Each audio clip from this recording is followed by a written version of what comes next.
Hello again, my fellow Jeti users, and this video is in response to a request from Michael Buchreitz of Denmark. Hello Michael, I hope I pronounced your surname properly. And what Michael asked for was a program for his jet model with a smoke pump, such that whenever he increases the throttle, it gives a short burst of smoke. For things like scale purposes, if you think of the older jet engines on the likes of the Phantom and indeed some even the current Russian stuff, you get a opening of the throttle, you get a nice burst of black smoke out the back of them. Now ideally this would be handled by a Lua app, because you want it to pick up any increase in throttle and then command the pump function to run briefly. But in the absence of a Lua app, we can get fairly close to it by using sequencers. And the more sequencers that you can make available, then the finer the control of it. For example, if you can only make one sequencer available for this program, then you're only going to have one trigger point, say at half throttle, where you get the little burst of smoke. And the more and more sequencers you can make available, the more little trigger points you can build in. So it's not perfect, but it gives us a good approximation. And it has to work only when you're throttling up, not when you're throttling down. And having done a little burst of smoke at, say, increasing at low throttle, it has to pick up the fact you've increased the throttle again, give another little burst of smoke, and then pick up the fact you've throttled up again, give another little burst of smoke. So let's have a look at how we go about it. First of all, the usual bits. I've created a function called smoke. I've not assigned a control to it because we'll come back at the end and assign the relevant logic switch to it. And of course, there's been a servo assigned to it as well. Right, if we go to advanced properties, sequencer, if I remember rightly, Michael has a DC16, and that has 6 sequencers, and he's able to make all 6 available for this. As I say, the more sequencers you can make available, the finer the control of it. And if we've got 6 sequencers to cover from minus 100% to plus 100% of the throttle stick travel, then I would suggest that each sequencer is at a 30% point. So we'd come in at minus 70, minus 40, minus 10, plus 20, 50, and plus 80, and that would be the 6 sequencers used up. If you've got 4 sequencers available, then you might bring it in at, say, minus 50%, 0%, and plus 50%. They don't have to be those numbers. You can put them where you want. So let's have a look at what we would do. We'll go into sequencer 1. We come down here to this, and first of all, we'll set the switch. The switch is going to be the throttle stick. Press the proportional button, and what did I say? We'll give it, because he's making 6 sequencers available, we will give it a every 30% steps. So the first step is going to be about minus 70. Press this button, sets it there at minus 68, which is not a bad guess. So I will rotate the programming wheel to bring this down to minus 70. Say OK. Just before I press OK, let's make sure it's going the right way to switch on. If I bring the throttle down below it, it stays off. I bring the throttle up above it, it's on. Good. Okay, now let's set the sequencer. At time 0, well, we want the pump to be off, so we press plus, come along to the value, press the button, double press the menu, give it minus 100%. Okay, come along here, time, we'll go to 0.1 second, create a new point, and we'll come along here, press that, double press menu, plus 100, so we go up to plus 100. So we've started at minus 100, in other words off, gone up to plus 100. Now, How long a burst of smoke would you like? Let's say you want a 1 second burst of smoke. So we want it to be on for 1 second. So we go up to 1.1 seconds, press plus. It puts in a point for us at the last value, which is 100. That's what we want. And so then we go up to 1.2 seconds, new point, come along here, double press that, tick, tick, minus 100. There we go. So I'm hoping the camera can pick it out. In the yellow color scheme, you should see we've got this from minus 100, plus 100, along for a second, still to plus 100, and drop down to minus 100. In other words, off. Okay, we can come down here into advanced, and this is very important. Set the type of path to asymmetrical, because when it switches off, you don't want it to reverse going back up that route, because it'll switch the pump on. And when will it switch off? Of course, when you pull the throttle back. Remember, we only wanted the burst of smoke when we throttle up. So we want the sequencer to be stuck on the off position when we switch off. Okay, say okay to that. And then if we switch on, we should see the thing swing along. There we go. Watch the value. But when we throttle back now and it switches off, it won't follow this sequence backwards because we've set it to asymmetrical, so it'll just stay at minus 100. And there we go. So once again, switch on, watch the values. Off. Okay. Now, all we need to do is repeat that through as many sequencers as you've got, just changing the actual switching point each time. What do I mean? Okay, let's press this button here, come down to sequencer 2. Switch. Again, we'll move the throttle stick, press proportional, and where have we got to this time? We'll move 60 percentage points, so we're up to minus 40. I'll guess about there. Oh, not bad. Minus 44, 40. Okay. And then again, we'll just create the same thing as before, and we'll come down to advanced and switch it to asymmetrical. Okie doke. Now, to save you watching me creating 6 sequencers like this, just stepping up that switching point each time, I'll just pause the video here, get all the sequencers done, and then come back to you in a moment. Okay, and we're back. I've made all 6 sequencers the same. In the end, I did decide to put in a point on the asymmetrical return path simply at minus 100. Otherwise, it comes back to 0, which does work fine for the logic switches, but you never know if sometimes one of the logic switches will say, oh, 0, I'm not quite sure if it'll switch off there. There's forcing it back to minus 100 does.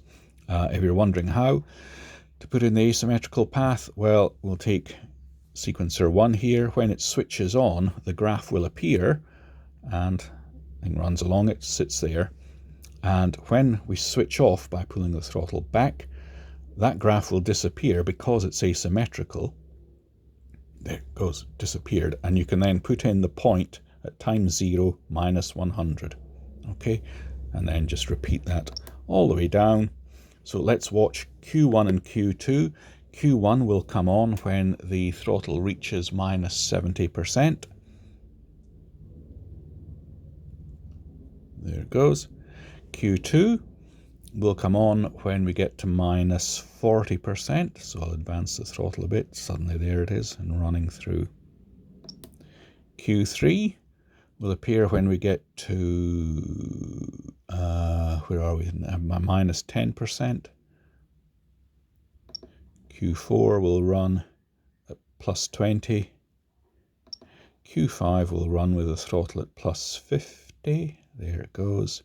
And Q6 will run when the throttle passes 80%. There it goes. And any of them now, of course, are at minus 100% because that's where the graph's taken them. But as I bring the throttle back, they will stay at minus 100%. All of them. Quite happy. Okay. Right, we've done that. Now let's start making lots of logic switches. So logic switch 1, and the control 1 is sequencer 1. Control 2 is sequencer 2. Okay. The condition is OR. Let's watch what happens. If I slowly advance the throttle up from idle, first of all, Q1 will come on, so the output will go on. But the sequencer ran through its 1 second and went off, so it's now gone off.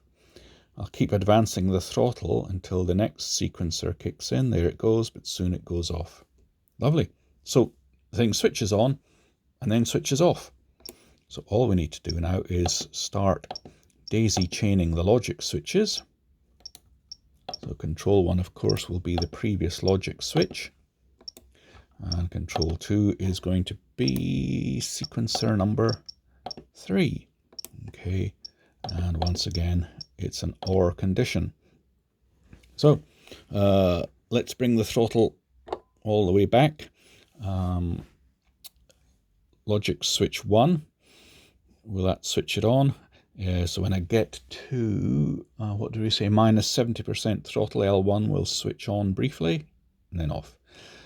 Minus 40% throttle, L1 goes on. And now minus 10% throttle, Q3 will kick in and then off it goes. Okay, so we just keep daisy chaining now. So that was L1 and Q3. So the next one is going to be L2 and Q4.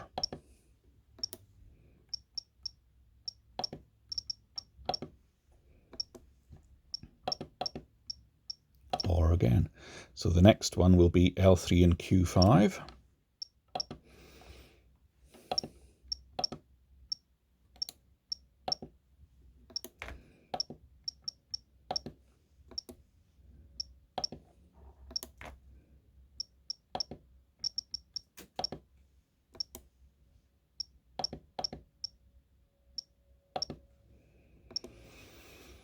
And then we're going to be at L4 and Q6.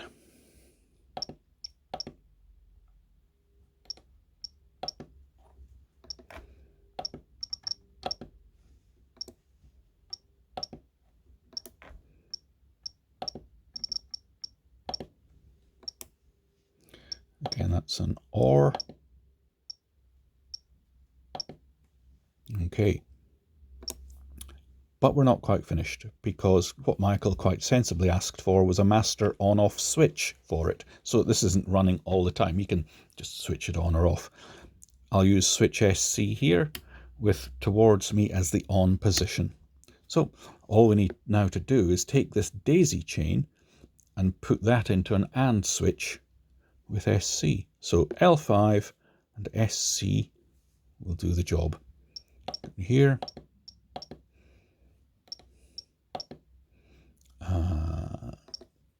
Logic switch 5, okay, and control SC, there we go, condition AND. Okay, now with the master switch off, that's SC in the off position, this is an AND function, doesn't matter what all that sequence of logic switches do, you can switch it on, the output stays off, you just cannot trigger it to come on, okay, but switch the master switch on, should control 1 here, the output of logic switch 5, come on, then the output will go on. Let's have a look at the whole table of them. So here we are. That one will kick in at, what was it, minus 70%, minus 40%, minus 10%, plus 20, plus 50, plus 80%, and then, is that right? Oh no, sorry. That's got 2 switches in it. So at minus 70 or minus 40, that will kick in. Minus 10, plus 20, plus 50, plus 80, and then that one, whether or not L6 is on. So let's leave L6 on. Sorry, not L6, switch C. So this is the one we're going to assign to the function to control the smoke pump. So with it switched on, let's watch what happens. First of all, I'll move the throttle up a little bit. That one will briefly come on, so L6 will briefly come on. So watch these two here. There we go, bingo. I'll move it a little bit further up. We'll get to minus 40%. Again, this one will switch on, so the whole chain will briefly switch on. There we go. Right, the next one that'll be triggered is this one. So that one will stay off, but this one will trigger on, and then the whole chain will go. There we go. And then this one will trigger it. I'm gently increasing the throttle a notch at a time. Okay, then this one will trigger it. Keep opening the throttle. There we go. And finally at plus, what did I say, plus 80%, thereabouts. There we go. And that's it. And now I'll pull the throttle back gently. Watch, it does not switch it on at all. There, that's the throttle back. Now I'll gently open the throttle. Watch it triggering. And I'll keep opening the throttle. So there we go. Every time we pass those trigger points, the ultimate output function goes on. But pulling the throttle back now, all the way to idle, doesn't trigger it. We'll open it up to about there. That's it. Now, I'm at about 3/4 throttle. I'll pull back just below half throttle, and I'll open up a little bit of throttle, and that triggers it. I'll stay there. I'll open up a bit more, I'll come back down to about 1/4 throttle. And back about 1/4 throttle, I'll open up a little bit, and there we go. So, system's working beautifully. Finally then, we can go to Model, Function Assignment, and to the smoke pump we can assign logic switch. Was it 6? Yeah, there we go. So, say OK to that. Come out of there. Let's have a look at, there we are, smoke channel 5. So watch the output for channel 5. Throttle's at idle. I'll gently open the throttle. Bingo, pump comes on, goes off. Bit more open throttle, pump on, off. Open the throttle a bit more, pump on, off. Bit more. There we are, and up at full throttle. Now I'll gently pull the throttle all the way back and prove that it does not trigger the pump. Okay. And now once again we'll go up to, say, 3/4 throttle in a hurry. There we go.